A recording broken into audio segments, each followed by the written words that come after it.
ભરૂચ જિલ્લાની જાયન્ટ ઔદ્યોગિક વસાહત દહેજમાં આવેલ સ્ટર્લિંગ ઓક્ઝિલરી કંપનીમાં ભીષણ આગની ઘટના બની હતી। દહેજ ખાતે આવેલ સ્ટર્લિંગ ઓક્ઝિલરીમાં મધ્યરાત્રિ બાદ ઉત્પાદન પ્રક્રિયા દરમિયાન આગ લાગી ગઈ હતી। જોતજોતામાં આગે વિકરાળ સ્વરૂપ ધારણ કરી લેતા આગની જ્વાળાઓનું રૌદ્ર સ્વરૂપ પણ ગ્રામજનોએ જોતા દહેશતનો માહોલ સર્જાયો હતો। સવારમાં 3:30 વાગે સ્ટર્લિંગ કંપનીમાં આગ લાગેલી છે। ત્યાર પછી તંત્ર બહુ મોડું જાગ્યું। અરુણસિંહ આપણા વાગરાના ધારાસભ્યને રજૂઆત કરી, ત્યાર પછી તંત્ર સફારે જાગ્યું અને આગ ઓલવવાની તજવીજ લીધી અને હવાના આજે વાગરાના ધારાસભ્ય સવારના 4 વાગ્યાના કરી હાજર છે અને આગ ઓલવવાને કાબુ લેવા માટે તંત્ર આજે અહીં કરી ઊભેલું છે અને અંબેટા ગામને આજે હિજરત કરવી પડે છે। જીપીસીપીને બી ગામના જાગૃત નાગરિકોએ અને અમે પણ ટેલિફોનિક રજૂઆત કરેલી, મેં પણ સોલંકી સાહેબ જોડે, તો પણ કોઈ પગલાં લેવામાં આવેલા નથી અને આજે આ ગામને ભયની અંદર જીવવું પડે છે અને સલામતીના પગલાં લેવાય અને આ દરેક દહેજ ઇન્ડસ્ટ્રીની જે કંઈ કંપનીઓ છે એમાં સેફટીના એડવાન્સ પ્રિકોશન લેવાય એવી અમારી દહેજ વિસ્તારના દરેક નાગરિકોની માગ છે, દરેક સરપંચોની માગ છે। એટલે દરેકે દરેક કંપનીની હવે તપાસ થવી જોઈએ અને સેફટીના એડવાન્સમાં પ્રિકોશન લેવા જોઈએ આ કંપનીના મેનેજમેન્ટે અને સરકારી તંત્રએ અને જીપીસીપીએ તો ખાસ આ વિસ્તારમાં આવીને દરેક કંપનીમાં જઈને રજૂઆત દરેક કંપનીમાં તપાસ કરવી જોઈએ અને ગામને સલામતી મળે એવા પગલાં લેવા જોઈએ। કંપની સૂત્રો દ્વારા આગ અંગેની જાણ ફાયર સ્ટેશનમાં કરવામાં આવતા લાશ્કરો લાઈ બંબા સાથે ઘટના સ્થળ પર દોડી ગયા હતા અને જાણવા મળ્યા મુજબ 5થી પણ વધુ ફાયર ટેન્કરોની મદદથી આગ પર ફાયર ફાઇટિંગના ફોર્મનો મારો ચલાવીને કાબુ મેળવવાના પ્રયત્નો હાથ ધર્યા હતા। સવારે 3:30 વાગે આશરે અંબેટા ગામને નજીક આવેલી સ્ટર્લિંગ કંપનીમાં આ આગના બનાવ બનેલા છે અને જ્યારે આ આગના જાણ થઈ ત્યાર પછી ધારાસભ્યશ્રી આપણા વાગરાના ધારાસભ્યશ્રી અરુણસિંહભાઈ પણ ત્યાં પહોંચી ગયા, તંત્ર પણ પહોંચી ગયા અને ગામજનોના બચાવ કરીને તે લોકો સુરક્ષિત જગા ઉપર હવે છે અને આગ પર હવે કાબૂ કરવા માટે ફાયર ટેન્ડર પણની કામગીરી ચાલે છે અને આશા રાખીએ કે 2-3 કલાકમાં સંપૂર્ણ રીતે આગમાં આપણે કાબૂ મેળવી શકીએ। સર, ગામ લોકોને સ્થળાંતર કરવા સુધી ફરજ પડી હતી એવી કોઈ સિરીઝ?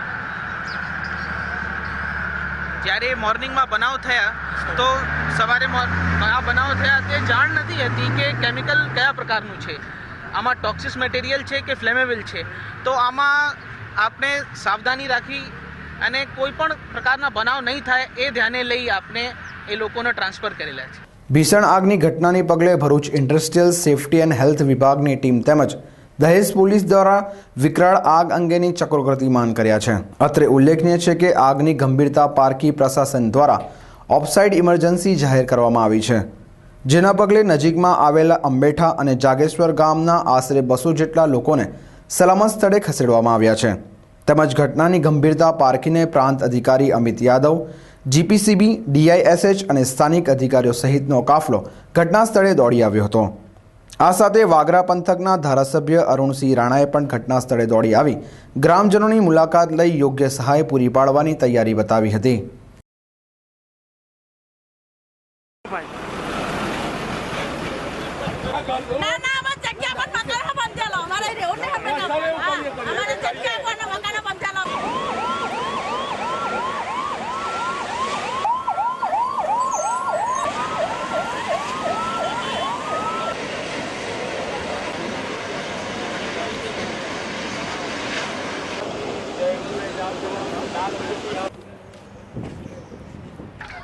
આજે સ્ટર્લિંગ 1માં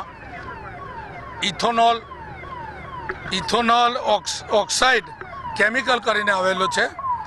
એ કેમિકલ આજે આગ લાગવાથી સમગ્ર અંબેટા અને આજુબાજુના ગામોની ઊંઘ આરામ થઈ ગઈ છે અને 2-3 વખત એની રજૂઆત પણ કરવામાં આવેલી હતી, ત્યારે એની પણ નોંધ ન લેતા આજે આ ગામ પરેશાનીની અંદર છે।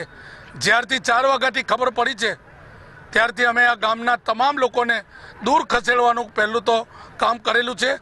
કોઈ જાનહાનિ થઈ નથી। આ કેમિકલથી એક ભયનું વાતાવરણ થઈ ગયેલું છે, જેથી એના જેમ બને તેમ એના પગલાં સલામતીના આ વિસ્તારમાં થાય એ પ્રકારનું કાર્ય કરવામાં આવશે અને આ જેમ ફાર્મની આગ ઓલાવવા માટે સુરત, વડોદરા, ભરૂચ, અંકલેશ્વરથી મંગાવવામાં આવેલા છે અને જેવા 10 ફાર્મ આવી ચૂકેલા છે અને બીજી પણ વ્યવસ્થા કરી દેવામાં આવેલી છે. ત્યારે આ કેમિકલની આગ બુઝે એ પ્રકારના પ્રયત્નો કરી રહેલા છે.